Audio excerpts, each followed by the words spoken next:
14 दिन हुए थे शादी के, लेकिन एक पत्नी ने 14 दिन के अंदर ही अपने पति की सुपारी दे दी। उत्तर प्रदेश के मेरठ की घटना तो आपने सुनी, लेकिन औरैया में हत्यारन पत्नी ने चेहरे पर नकाब ढका और उसका नकाब हट गया है।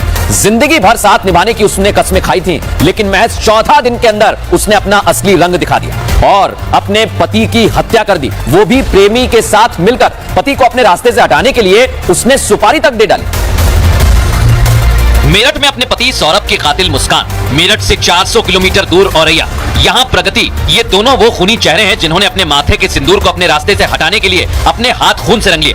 मुस्कान की ही तरह प्रगति ने भी दिलीप यादव के साथ जीने मरने की कस्में खाई थी। ये वीडियो प्रगति और दिलीप की शादी का है, महज 20 दिन पुराना। इस वीडियो में प्रगति दिलीप के गले में वरमाला डालती हुई दिखाई दे रही है। सब कुछ बिल्कुल आम शादियों जैसा ही दिख रहा है, लेकिन जिस वक्त वहाँ सब शादी की बधाई दे रहे थे, उन्हें ये नहीं पता था कि प्रगति दिलीप के गले में वरमाला नहीं, फांसी का फंदा डाल रही है। दिलीप की हत्या की साजिश के लिए प्रगति ने दिलीप के साथ 7 फेरे लिए और शादी के 14 दिन बाद दिलीप की निर्मम हत्या करवा दी। ये जो शादी हुई है, ये अपनी मर्जी से शादी हुई थी। लोगों का प्रेम प्रसंग था, जो भी था, मर्जी से शादी हुई थी। लड़का बहुत ज्यादा ही सीधा था, वो बोला था, वो अपने भोलेपन का शिकार हो गया।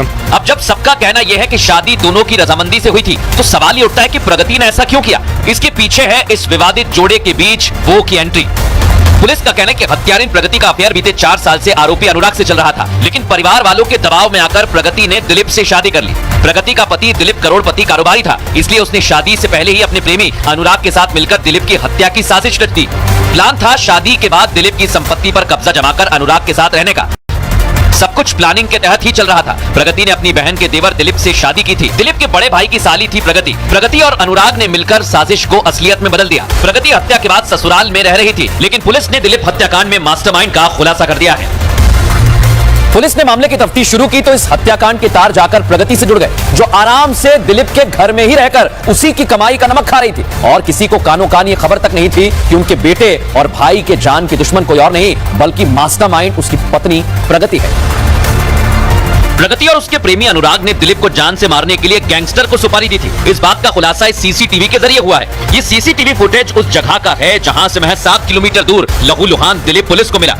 19 मार्च को यह घटना दोपहर करीब 2 बजे की है। इस सीसीटीवी फुटेज में दिलीप कुछ युवकों के साथ बाइक पर जाता नजर आ रहा है। इसी फुटेज के जरिए पुलिस पहले दिलीप और फिर शूटर रामजी तक पहुंची। दिलीप को अपने रास्ते से साफ करने के लिए 12 मार्च को गैंगस्टर एक्ट में छूटे रामजी नागर को सुपारी दी। दिलीप को मारने के लिए 2 लाख रुपए में सौदा तय हुआ था। रामजी के खिलाफ पहले से ही 10 केस दर्ज हैं। सुपारी देने का ये षड्यंत्र 17 मार्च को प्रगति ने प्रेमी अनुराग के साथ होटल में मिलकर लिया था। प्रगति और अनुराग की एक होटल में मुलाकात भी हुई थी। पुलिस को अनुराग के मोबाइल से दोनों के उस दिन के वीडियो और तस्वीरें मिली हैं। यादव द्वारा अनुराग को 1 लाख रुपए भी दिया हुआ है और अनुराग यादव ने अपना दिलीप यादव का हत्या करने के लिए एक टीम जोड़ दिया, जिसमें रामजी नागर मुख्य संगड़ा रहा है। साजिश के 2 दिन के अंदर ही हत्याकांड को अंजाम दिया गया। शादी के बाद 6 मार्च की सुबह तो प्रगति विदा होकर ससुराल आई थी। 10 मार्च को वो होली मनाने के लिए अपने मायके चली गई। 21 मार्च को पति की मौत होने पर ससुराल आई। ससुराल वालों को जरा भी शक नहीं हुआ कि पति की हत्या प्रगति ने करवाई है। अब दिलीप के परिवार वाले आरोपियों को फांसी की सजा देने की मांग कर रहे हैं। जो हमारे बच्चे के साथ जो हुआ है वैसा इनके साथ होना चाहिए। यही है कि इसको जो है मतलब फांसी दी जाए, काउंटर किया जाए। दोषी अभी रह गए हैं, उन्हें भी लाया जाए और हमारे भाई के साथ उन्होंने गलत किया है, उससे भी बेहतर है सजा फांसी इनकाउंटर इनका किया जाए। ये सब कुछ कातिल प्रगति ने केवल दिलीप की संपत्ति ऐंठने के लिए किया था। वो अपने मंसूबों में कामयाब होने ही वाली थी कि पूरे हत्याकांड का खुलासा हो गया। ये कोई पहली बार नहीं जब कातिल प्रगति ने दिलीप को मारने का प्लान बनाया। इससे पहले वो उसे जहर देकर मारने की कोशिश कर चुकी थी, लेकिन वो इसमें फेल हो गई। नहीं तो दिलीप शादी के बाद 14 दिन की जिंदगी से पहले भी हाथ धो बैठता। अब आपको बताते हैं ये 14 दिन वो क्यों नहीं देख पाता। पुलिस सूत्रों के मुताबिक प्रगति ने शादी के तुरंत बाद ही दिलीप को मारने की साजिश रची, लेकिन वो सफल नहीं हो पाई। वो अपनी विदाई में गेहूं के घुन मारने वाली दवा लेकर आई थी। उसने दिलीप के खाने में उस दवा को मिला दिया, लेकिन खाने में बदबू आने की वजह से दिलीप ने खाना ही नहीं खाया। इसलिए मायके जाने के बाद उसने अपने बॉयफ्रेंड अनुराग के साथ मिलकर दिलीप की हत्या की सुपारी दे दी और इस हत्याकांड को अंजाम दिया।